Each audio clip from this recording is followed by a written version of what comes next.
This is Mr. Fritz Preis, who's going to discuss with us this afternoon about coming to the United States from Germany in 1939 because of the problems with the Nazis and conditions in Germany. So, Mr. Preis, if you'll just go ahead and tell your story, starting wherever you want. Okay, now let me do a little bit different. Let me tell you about living in a twilight zone in Europe before I came here. Here I came to the Golden Country, you know, over there, but different story. Now I brought something here. This is a passport. Wherever you went in the world, they knew who you are. It's J. The J for Jew? That's right. Wherever. That's the first thing, you know. This is one of those things. Now, I don't know if you ever saw an Austrian driver's license. That's what Austrian driver's license looks like. I just brought some things along. You know. Can you hold it real still? Let me get a nice shot of your picture. Pardon?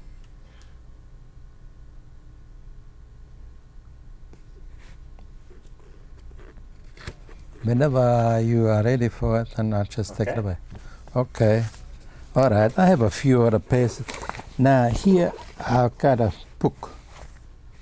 Totenbuch from Theresienstadt.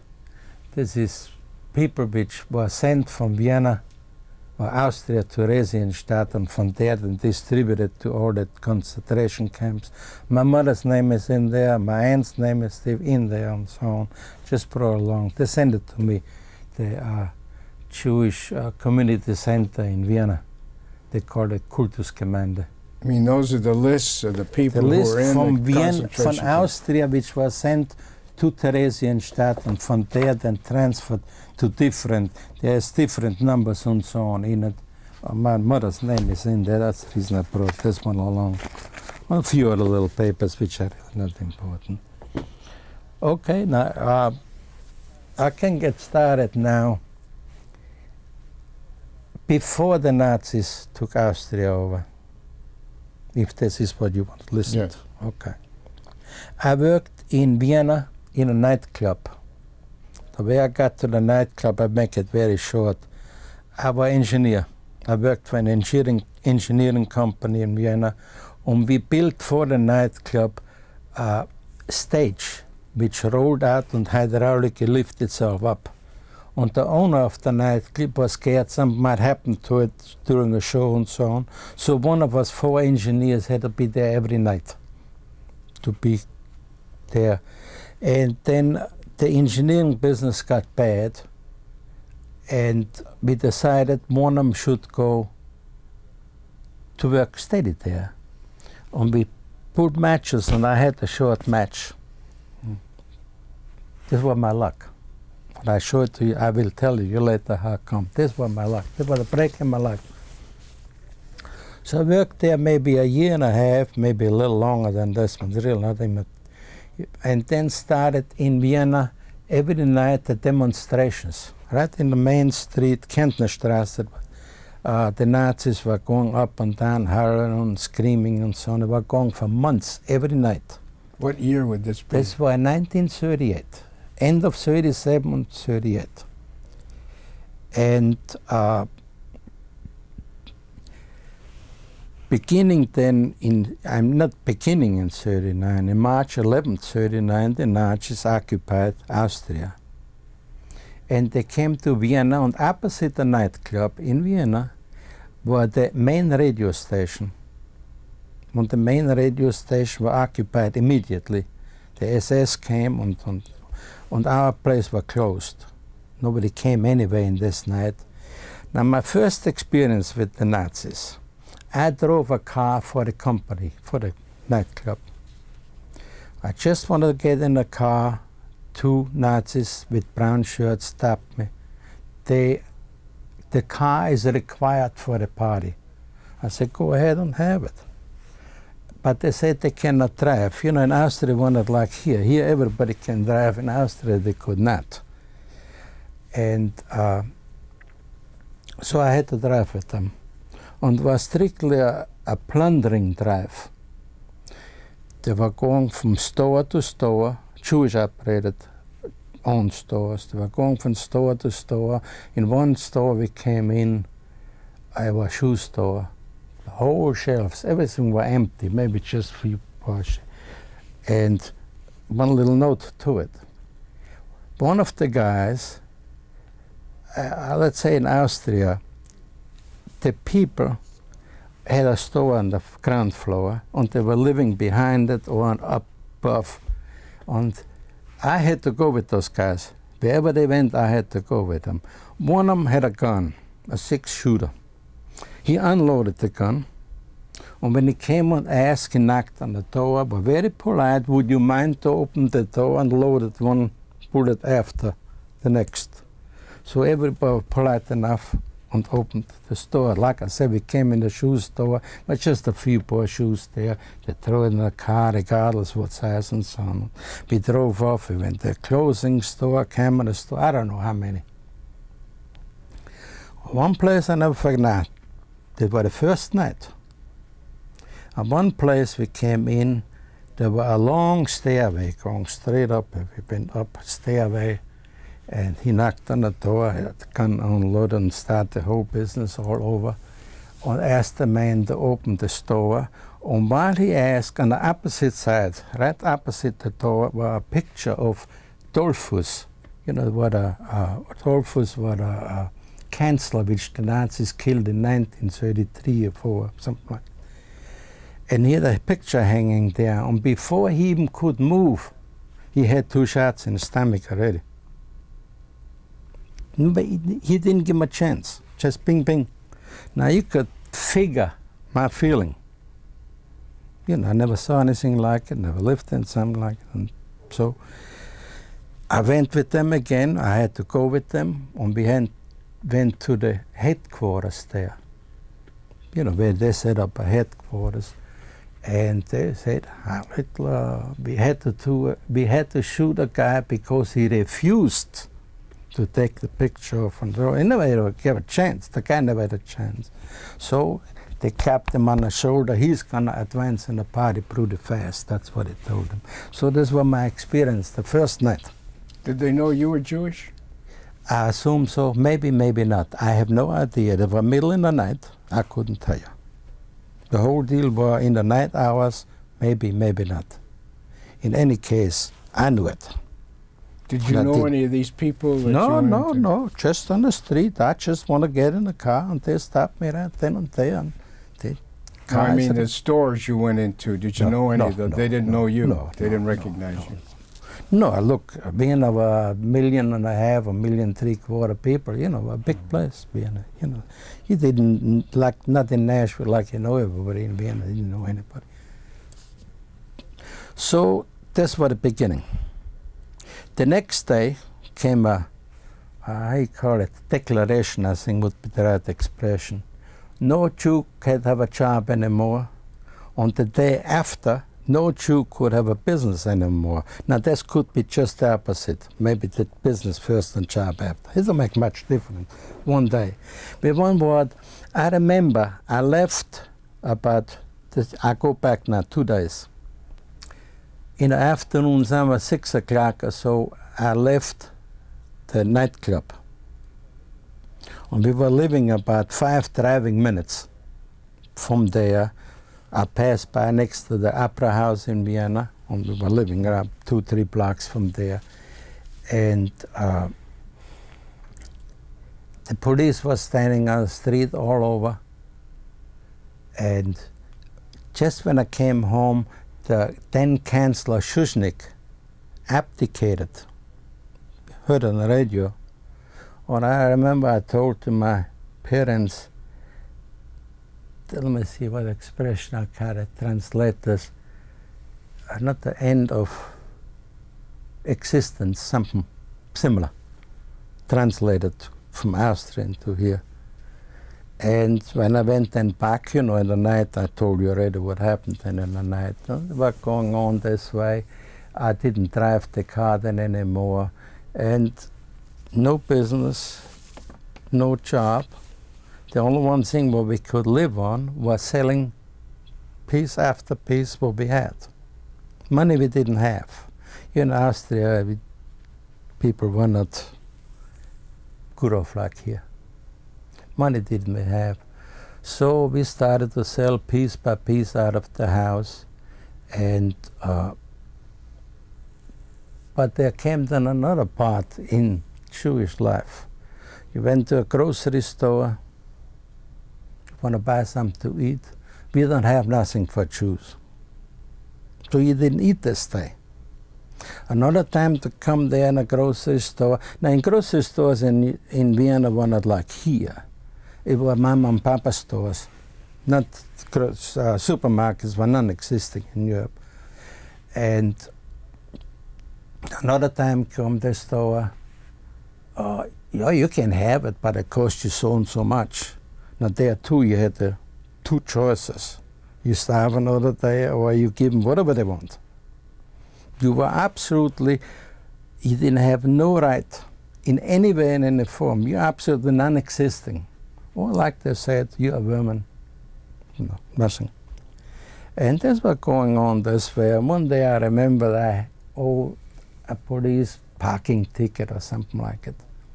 So I figured I'd go and pay it. So I took the car. One time I drove with the car out because we're not a district of Vienna. And just when I had two shilling, but 2 shilling, I paid the 2 shilling, turned around and see black in front of me. I keep on looking up, see ahead of a Nazi, a SS man behind. Are you a Jew? Yeah. And not whatever I say here in English, were all said in German. Yeah, come along. So I had to drive for them. And this was a time when, you might have heard it already, when the people had to clean the streets and things like this. He had a list so long. Some people were waiting with the bucket already. They knew already they're going to be picked up. They were waiting with the bucket and so picked up the people all over the place, you know. Somebody said about them this, and they said about them this. That's the reason he picked them. He told me this. And once, he had still a little heart, I must say. On one place we came, and he came back maybe a minute or two later and said, oh, there are 2 old little Weibeln ladies, you know, there. What should I do with them? You know, he left them alone. And, you know, but I'm quite sure he changed later on too. So we were going on this way. We kept on selling and selling and selling piece after piece. And on the end, my parents were sleeping just on one mattress. I was sleeping on a blanket. My brother was at home. He was sleeping somewhere else. And, you know, we just tried to live from one day to the other. But one thing in between I like to say, I had a radio, which was theoretically against the law. Jews couldn't have a radio. You know, Jews should not communicate. And we had a good radio, a shortwave radio, and listened every night to one station in Europe, which more or less were conveying a message to Jewish people about, you know, how bad everything's in German and so on. You wouldn't guess which one. Try to guess. Which gave Jews a hope. One station in whole Europe, Radio Moscow. Only station in whole Europe. You know, it's very, very unusual. And but the only one station where we listened to it. Now, talking about this radio, one day knocked on the door. 2 or 3 of my friends were with me. Knock on the door, SS man stays there. He got a radio. I figured that's the end of the life. I said, yeah, I got a radio. He says, I want to buy it. Very unusual. He could have taken it out. He could have arrested me, everything. Yeah, I want to buy it. I should have taken there and there. Well, I lived in the 4th district, this was in the 7th district, but not too far. I should take it there. Take it there. He gave me 125 mark, 125 shilling. I don't know what money we had then, mark or shilling. He paid. Nobody ever figured I'd ever come back. I came back, lucky. So it's just going on this way. job was practically unavailable. Some friends which I grew up with, they gave me occasional work here and there. And one of them I worked for a sign painter for a little while. And in this steel construction company, which I worked before, you know, I worked there a little while, and then he, the owner of the steel construction company, had a new apartment and he wanted me to paint the doors, the windows and so on. It's fine. So I painted there, and in the same time we had called a little school or something. You know, the most people didn't know anything to do with the hands. So we had in a basement, or I call it half basement in a house, opened up a little school. We showed people how to use their hands to, I taught them how to wind electric motors and other technical things and so on. And it was going for, we came together in morning hours. And this was very close to the house where I was painting, very close there. And one morning I come over and they had a little page school in there. You know what I'm talking about? In Vienna we had a lot of different religious, you know, Jewish religious groups. And each one had their own little shul, you know, Beit house, or I don't know, you gotta use the expression for it, I couldn't tell you. Little place, maybe 30 places were there. And we walked by every morning. All right, one day I was in splinters. It looked good. So walked a little bit farther, a few steps down in this basement where nobody was there. Then two more of the instructors, call it instructors, we are instructors, came there. What's going on? Nobody knew what's going on. And a few minutes later came one of the brown shirt Nazis and with a long cape, or what he would call this. You might have seen the uniforms already. And he had two other ones. And he said, this is a Jew school. You know, like some expressions I use, I try to translate, which might not work very well. All right, we try to teach people a little bit something and so on.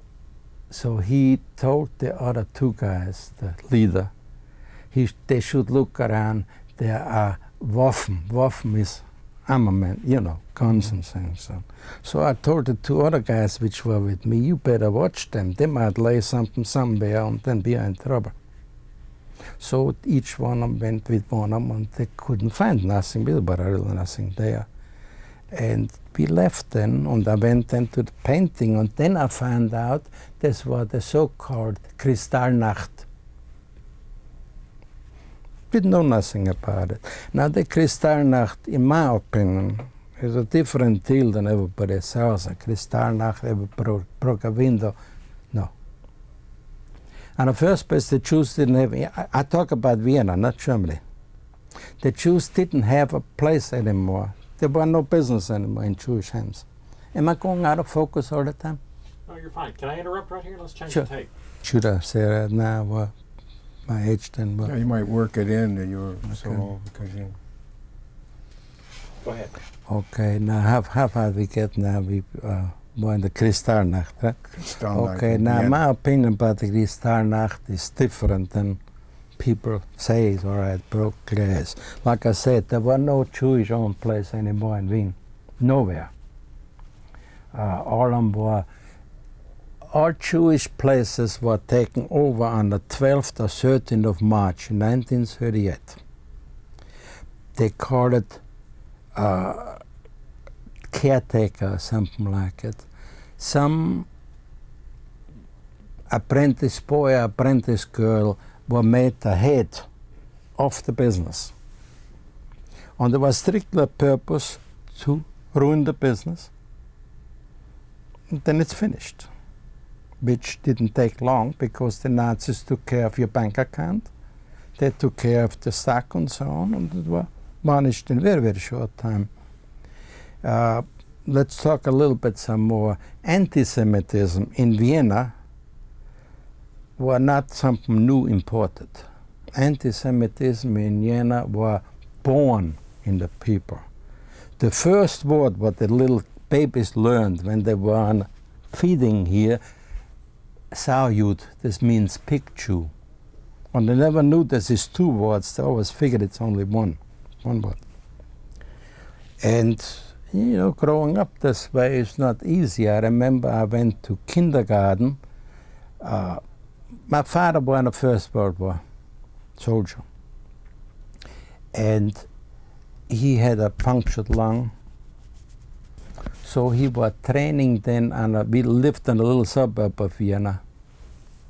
Now I'm going back now quite a few years. He was training soldiers to drive trucks. You know, truck driving then in First World War was something unusual. And so we lived in the suburb, and I remember when we went to kindergarten, I walked on one side on the street, and the others were on the other side on the street. And I even still remember what they were singing, you know, how you call it, all right.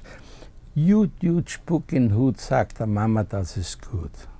You know, it's translated, chew, spit in the head and tell your mother this is good. You know, it's something like it. Now, as a little kid, I never knew what's difference. I like everybody else, I wore a pair of pants and, you know. So I never knew what the difference between me and somebody else. You know, we were all kids, but later on I found out that Jew is a different animal than anybody else. And so that's what going on in this little country town. So this later on I found out, being a Jew, you're a second-grade citizen to begin with in Austria. So when then the Nazis came, the anti-Semitism were actually legalized, let's say it this way. It was there all the time, only they were legal barrier against it, but when they came, then they were legalized, you know, so everybody could do what they want. You were going around, like I said, you were living in a twilight zone or no man's land, either way expression you want to use. You were going, you knew you have no right, no nothing. Whoever came, you could do with you whatever they feel like it. Nobody would help you. You're all on your own. And I was lucky I got by with the whole deal, you know, with very little, maybe a little mental impression, or more than a little, let's say it this way. One time I got stopped by Nazis. They put me on a truck, and we had to go to the railroad station. You know, we had 4 or 5 railroad stations in Vienna, Rail West. And, there were a lot of noise there. They shipped a trainload of Viennese Jewish children to England. But the Nazis didn't want to keep the parents and the kids apart. So they got a bunch of Jewish boys together to do this. So we had to form 2 chains this way, you know, hooked together. One of them looking towards the kid and the other one right behind looking to the parents. Now, when I say it makes a mental impression, then, well, only the noise would bothered me.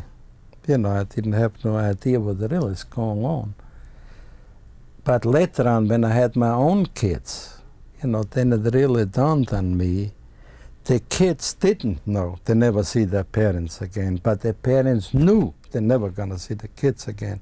You know, you catch on to this after, but then was just one of those things.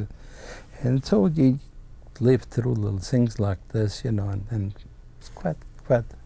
During this time, did you wear a distinguished insignia? No, they didn't have this then. This came afterward. But then we didn't have to do this, you know. And But you try to stay off the road just as far as you could, just if you had to go, absolutely had to go somewhere. Otherwise you didn't go out of the house. And you were how old during this time? I was born in 1912, in May 1912, so about 26 years old then.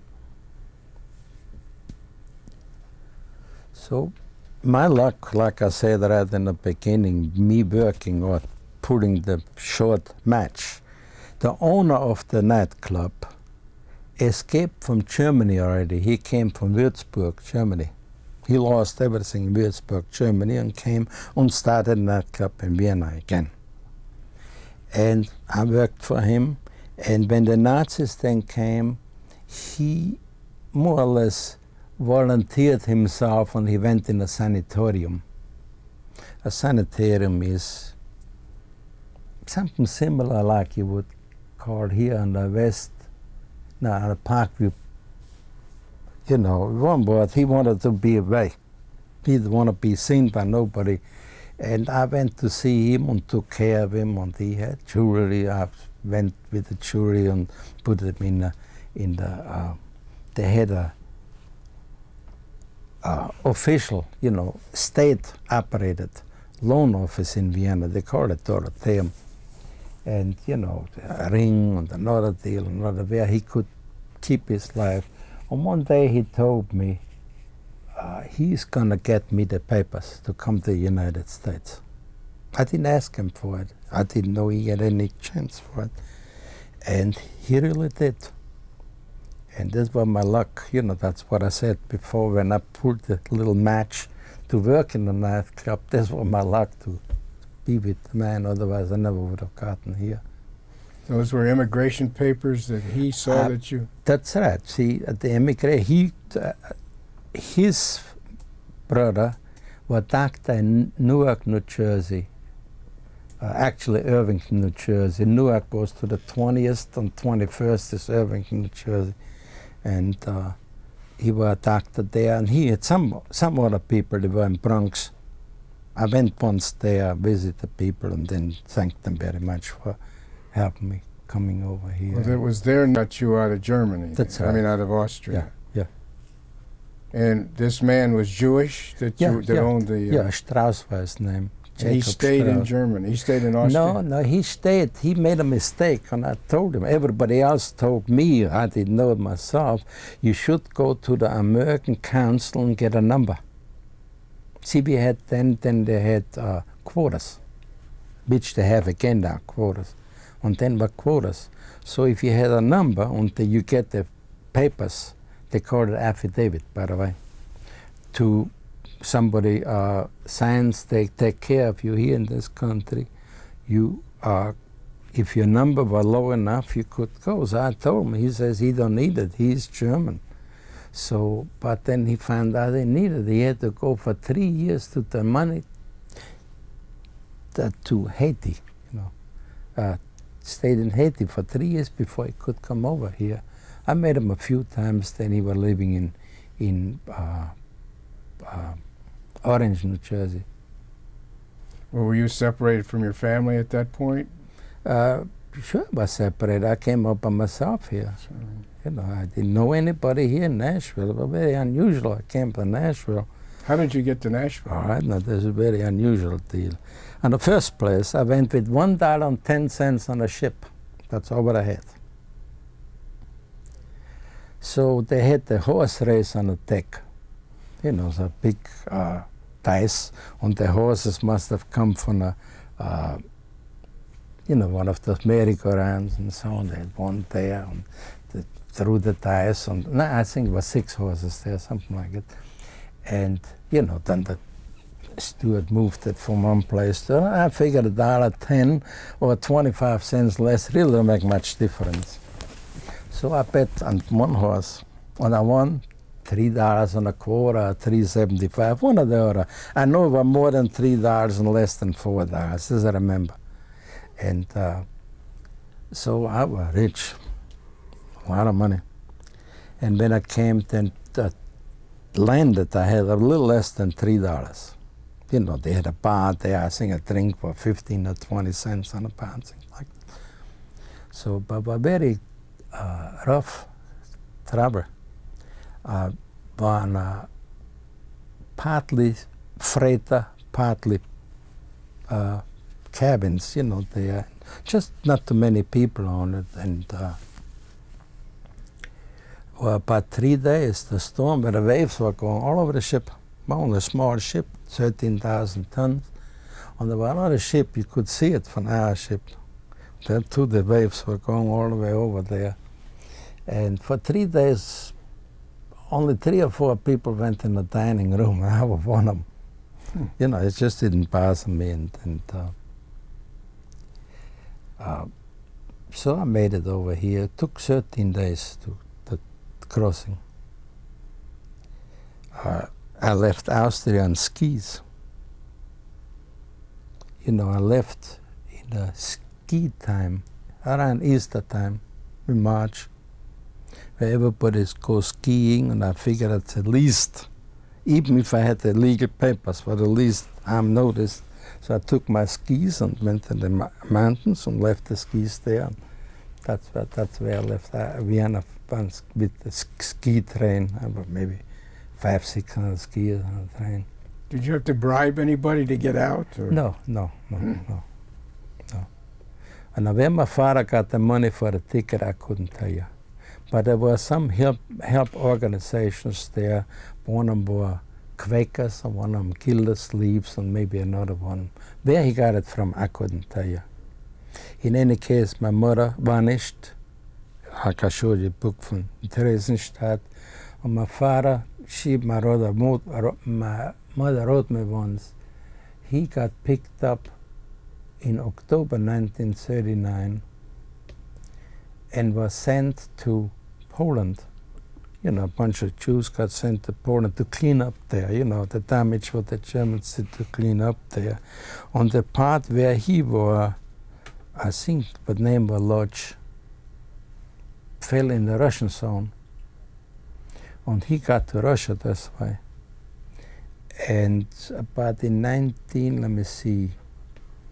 41 or so, I got once a postal card from him. He was very cold, you know, he didn't have nothing to wear. Whatever they picked him up on the street, that's all he had. And that's the only one time I heard from him, never heard again from him. He was very cold. So, but it took 2 years, the card to come over here from Russia. You know, the war was started already by then. How did you get from New Jersey to here now? All right, now this is from New Jersey. I worked in Babylon, Long Island, on a service station, a highway, Sunrise Highway in Babylon, Long Island. My first job was in New Jersey. I worked with an electrician, and he paid me $3 a night. I mean, it was a fortune, $3 a night. And we put in a grocery store, instead of the incandescent lights, fluorescent lights. So the grocery stores, then out of one reason or another, they don't do the same, but they closed about 6 o'clock in the evening. And I remember the first time we went in the store, very unusual. I look around, nobody's in the store. Only he and me, nobody else. I said, what's going on here? All right, they all left. We work all night long. In the morning, when they come 6 o'clock, we go. And I just couldn't get over it. In Austria, if it would have been in a store like this, for each finger, it would have been at least 5 people watching you. You know, nobody watched. He says, what's the big deal? So he could eat an apple or two. But another experience I had, the first night I was in New Jersey, I went in a supermarket. Never saw a supermarket in my life, but just right opposite on the street was a supermarket. The name of it was Big Apple, I remember this. And I couldn't get over the prices. A dozen oranges, 19 cents, a dozen eggs, 19 cents, or 23 cents, something like it. I mean, I just couldn't get over it. The only one thing I found, potatoes are very expensive here in the relationship to Austrian. Because in Austria, that's the only one thing we're living on, potatoes. You'd have nothing else but potatoes you could live on. They were very cheap there. In any case, I worked for this electrician. I still got the first dollar bill I ever made. He gave me $3 first night. The first one I put separate. I still got it, kept it. This is a silver certificate. It's a little bit bigger than what we got now. I worked maybe 2 weeks there, and then his business got slow too. So I saw once advertising in Babylon, Long Island, in a German newspaper. Somebody looks for a mechanic in a service station highway. All right, so I went out there. One experience of my life too. The man was a German fella, Henry. I couldn't remember the other name, his real name. He took me in one of those diner cars. You know what they had, the diners. And he had a big Doberman, and we went there, and he bought 2 steaks. First time in my life I had a steak, never had one before. 2 big steaks, he cut 2-3 pieces off, and the next he threw to the dog. My eyes nearly fell out of my head. You know, seeing a big steak like that. And, but just one of those things. So I worked there for a fabulous sum of $25 a week. But he was a drinker. He never came 11, 12, 1 o'clock and opened the place. I was sitting on a bridge on the Sunrise Highway watching the traffic, and the place was closed. So every week was a little less and less and less he could pay, which he really didn't have. He didn't make any money. So after we got down to $10 a week, I figured it didn't make no sense, because I paid $8 a week room and board there. It didn't make no sense to stay there. So I went then to New York. I had maybe $20, $25, something like it. Rented a room in St. Mark's Place. This is all the way downtown in New York. And stayed there, I think, 2 weeks. It was very close to Hayes. You know where Hayes was. Hayes was Lafayette Street. And I looked around for them. They had in New York, they had employment offices on the 6th Avenue, I remember. They had whole walls full of little cards. This job for sale, they sold jobs. And if you bought a job, if you didn't like it after 3 days, they gave you 75% of the money back what you paid. Now, I figured I'd buy myself a job, and I went out to a little place, Southfields, in the Catskills somewhere. Couldn't find it anymore. I know I went with the bus out there and stayed there 3 days. I made $18, and I paid $8 for a job. I got 6 packs, so I was rich all over again. You know, and that's where I'm going then. And the one little experience I had there, a friend of mine and his future wife then, they're married now. It was hot, it was August, just before I came here in Nashville. It was hot, real hot. And we went in a Central Park, and we all 3 fell asleep under a bush. And maybe 2, 3 o'clock in the morning, I saw light in my face, and a policeman there. And I remember the words, what he said, but he didn't know then what he meant. But it inscribed him for, what the hell, 2 in 1 business, that's what he said. Didn't know what he meant, but it stayed in my head. Maybe 6 months later, I knew what he really meant. Now, we were very innocent. I just fell asleep, they were so hot then. And then a few weeks later, I then decided but even less than 2 weeks maybe, because I stayed only 2 weeks altogether in New York. I decided I want to go to Texas. And the reason for this is very simple. We saw in Vienna movies from America. Gangster movies from New York, gangster movies from Chicago, and Western movies from Texas. So I didn't like New York, I didn't like Chicago. I figured I didn't like Chicago, I didn't like New York. And so I figured Texas is it. So I went to the bus station where English I could scrape together, explain to the guy I would like to go to Texas. And I didn't have enough money then. He told me it cost $22 and some cents to go to Texas.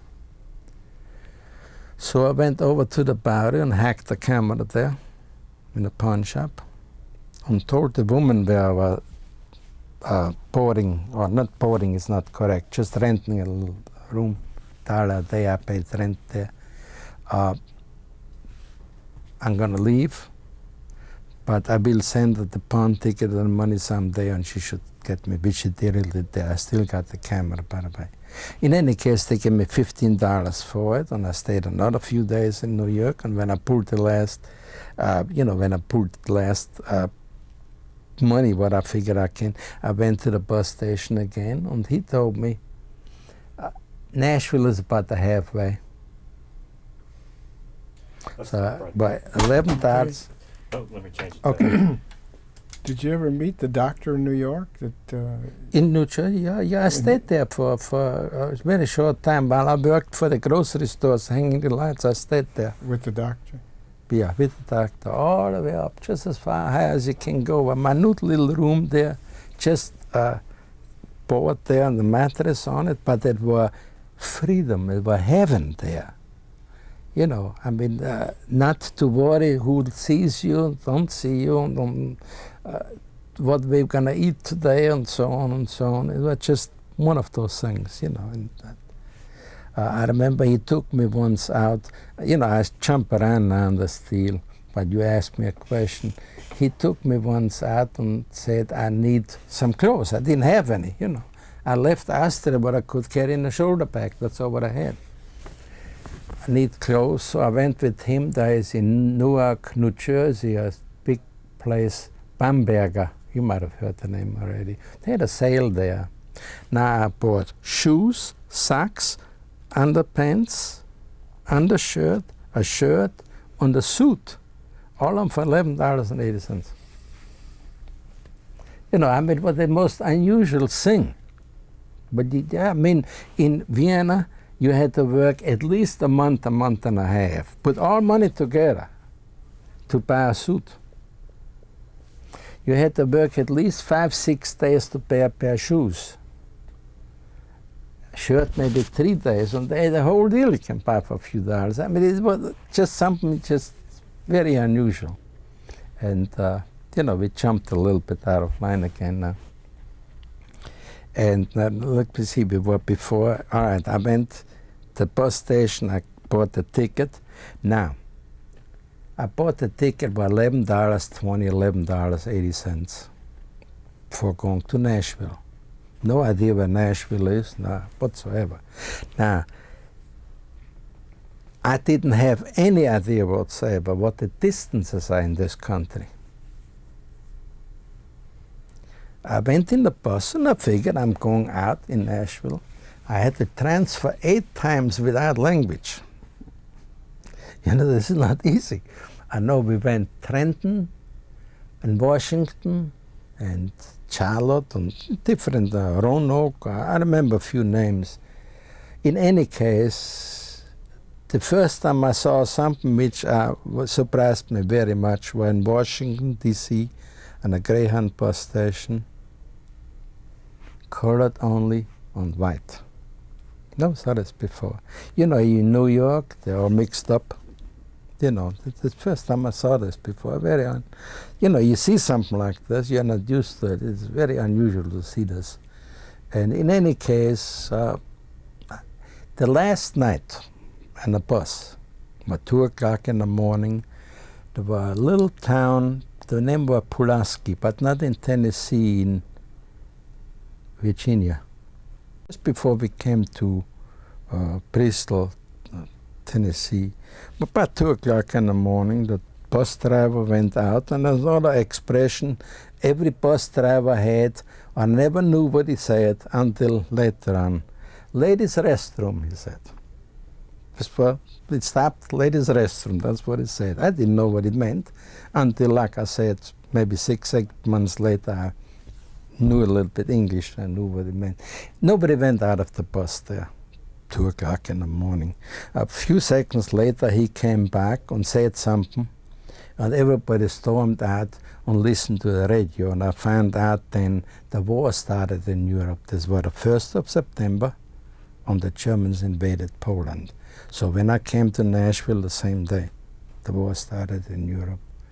And the only one thing I made, all right, it took, I think, 36, 37 hours, something like that, to come from New York here. But let me tell you a little deal what happened to me in New York. What can happen to you with the language. I had only one suit, and the other one what I bought, you know. So one of what I had on when I left Austria, and the one of what I bought. With this one of what I had on from Austria, I worked, and everything else I did with it. So opposite side where I was living on the St. Mark's Place in New York, was a Chinese laundry. So far I knew, you wash your hands and then they're clean. That's all what I knew about this. So I went to the laundry and told the man, wash my pants. He looks at me, clean. I look at the pants, showed him a spot, I say, wash. He looks at me, clean. I told him, few more spots, wash. He scratched his head, wash, wash. Now, when I came to Nashville, the pants were so short, I had to carry all of it down. But, you know, later on I found out wash is something different, clean is something different. But so far I'm concerned, you wash your hands and then they're clean afterwards. So just little things like this can happen to you. And Or did you know anybody at all? You didn't know anybody in no, Nashville? I didn't know. No, whatsoever. that's what I want to explain to you. I went to the highest and told them, I don't want nothing. No. The only one thing, they should make some kind of arrangement. Somebody should pick me up on a bus and take me to a German boarding house. I don't want no money. I don't want nothing. I take care of everything. I didn't have no money when I came to Nashville either. You know, maybe $3, $4, something like it. You know. And so they took me to Mrs. Windmüller. You might know Mrs. Windmüller. And I made a deal with her. I said, just as soon I can pay her, I will pay her. And she believed me. In any case, I stayed there about 2 weeks. 2 weeks afterward, I had a job then from Frank Coal Company. You might remember Frank Coal Company, maintenance mechanic. Now, I bought a little radio from Montgomery Ward, and I worked by myself in a shop and listened to all the soap stories. And that's the way I learned English. I never had the opportunity to go to learn it in the school. I went 3 times to Watkins, but I started to work 6 o'clock in the morning. So when I came to Watkins in the night school, I was so tired I fell asleep. I did this for 3 evenings. On 3 evenings I fell asleep. It didn't make no sense. So I listened to every soap story and all the war news and everything went on, and slowly learned English. I waited for a word sometimes. I figured that's what it might mean, and waited again for it and so on. And I would say the war news helped a whole lot with it, because a lot of expressions are more or less international. And reading and writing, I learned newspapers. Reading newspapers. There are some words can throw you off. The word no, you know. You know, this is spelled different than it's said. You can say no, or you know, and so on and so on. This threw me for a long time, this one word. You know, one day it hit me, and that's what it means. The first word I ever learned in the United States was between. And as I learned already in New Jersey, there were a stop is international, you know, stop. And there were bus stop, and there were 2 garbage cans, and no parking. Parking is an international expression too, between. Und da war Eros there, so I figured between means what it is. You know, I things, I remember things like that for a long time. And so I worked for Frank Holcomb for about 2.5 years. Then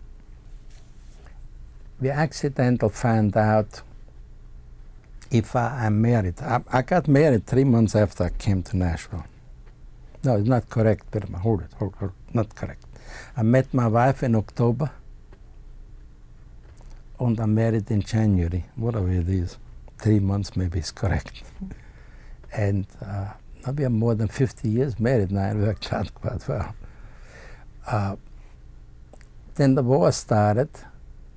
No, before the war started, we accidentally found out if somebody is married to a citizen, he can become citizen not in 5 years, in 2.5 years.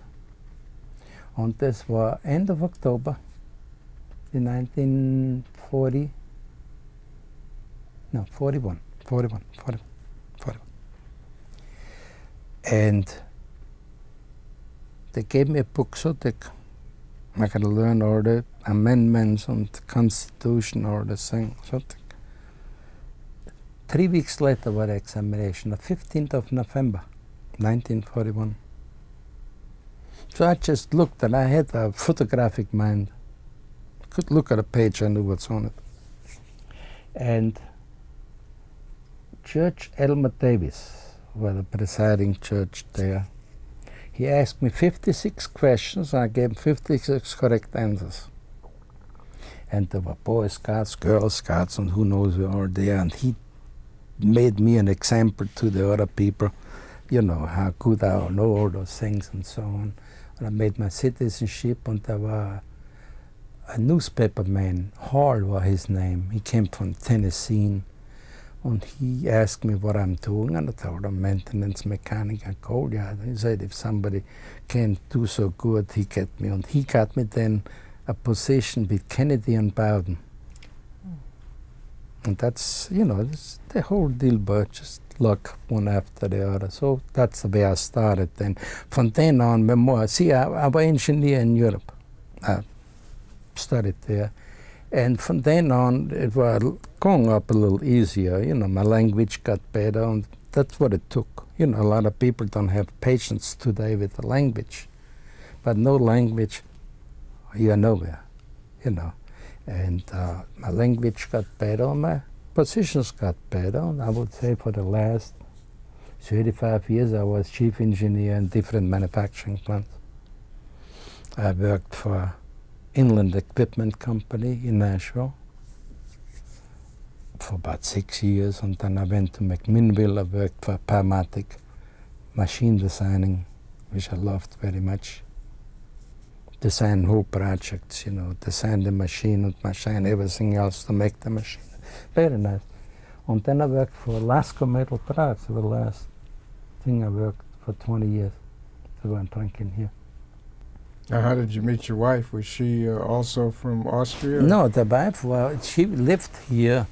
She came in 1934, I think, 1930. She was here in Nashville. Her name was Kahn, her maiden name. And she was a relative for the Mays. You might know the Mays, Mortimer May and Dan May and so on. And so when I came here, I met once her parents. And there are two funny little things. There were 3 sisters. My wife had 2 sisters. One of them is Lily, and one of them Mida. And one young man lived in Mida Windmüller's boarding house. He said he'd take me over there. He introduced me. With the middle one, he got a date.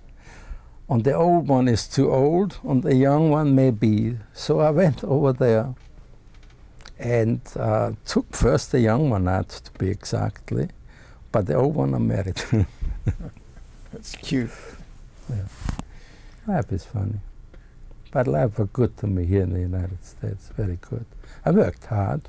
I worked for about 3 years on 2 jobs. I worked on one job from 7:30 in the morning, no, 7 to 3:30 in the afternoon. On the next one I started 4 o'clock in the afternoon, worked 1, 2 o'clock, 3 o'clock at night, just as long as I could. The next morning was there again. For 2.5, 3 years I did this. Then I had a workshop at home, made furniture and kitchen cabinets and things like this. Well, did they?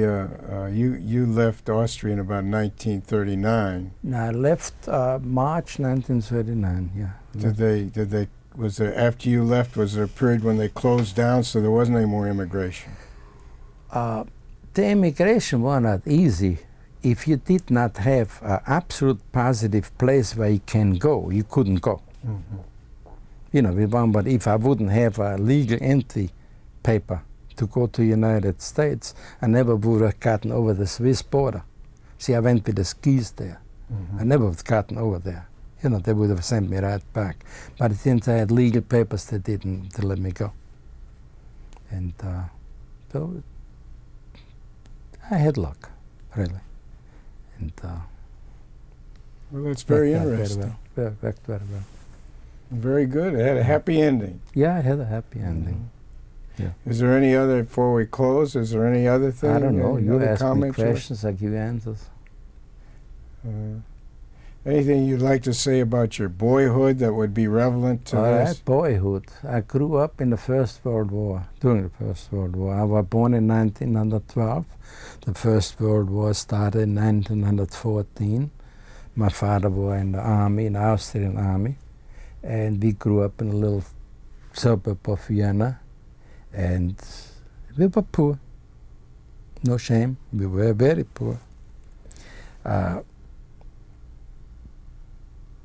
Being in a losing country, you know, of course, a country which loses a war, which didn't honor me then, a little kid like this don't know nothing from nothing, you know, so long we had every day something to eat. But I remember we went, I say we because my brother and I, we went on the fields and stole, well, I'll say it is correct, because they were watching it,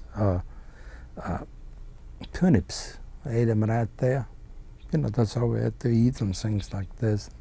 We went on the fields out there and picked some greenery, which my mother cooked to eat something, things like this. It was not a good time. One thing I remember when we started in school, I had mentioned before I had kindergarten, you know, I walked on one side and the others walked on the other side. When I started in school, which still was a little country town, they issued some shoes to us. And the shoe was a wooden platform, and there was a foam piece cardboard nailed on, and on the string was twisted paper. Now, there were no teachers there. There were 2 nuns. They were the teachers, because all teachers and so on were in the army already and so on. And the nuns were very mean, by the way, for everything what we did. I mean, this was not a religious deal for them. I mean, everybody was treated the same way, not me. Whatever anybody wanted, wham, you know, everybody. In any case, we didn't want to get the shoes wet, so we wore them over the shoulders, but they didn't let us go to school without shoes on. We slipped the shoes on, walked just in the door, but we walked, put them on the shoulders again, you know, because it wouldn't hold much. And but their life was very hard, very hard. In 1939, we went, my father was involved with this training of truck drivers, which I mentioned before already, and knowing something about it and so on, he started then, we went to center of Vienna, about 2 blocks from the opera house we were living, and he started a filling station, but the filling station were 5 gasoline drums next to the house, and the pump in it, and the bucket of a filling station. That's what he started. And that's what made a living on it. And then came 1929, and everybody got broke. including us. You know, like here, everybody in Europe got broke too. So we started from bottom all over again. How'd you happen to go into engineering? Did you go? My brother's architect. My brother designed the Arizona Memorial in Hawaii. And I just went to school too. I just maybe had a talent for it or something. But you went right on through higher education and got a degree. Yeah.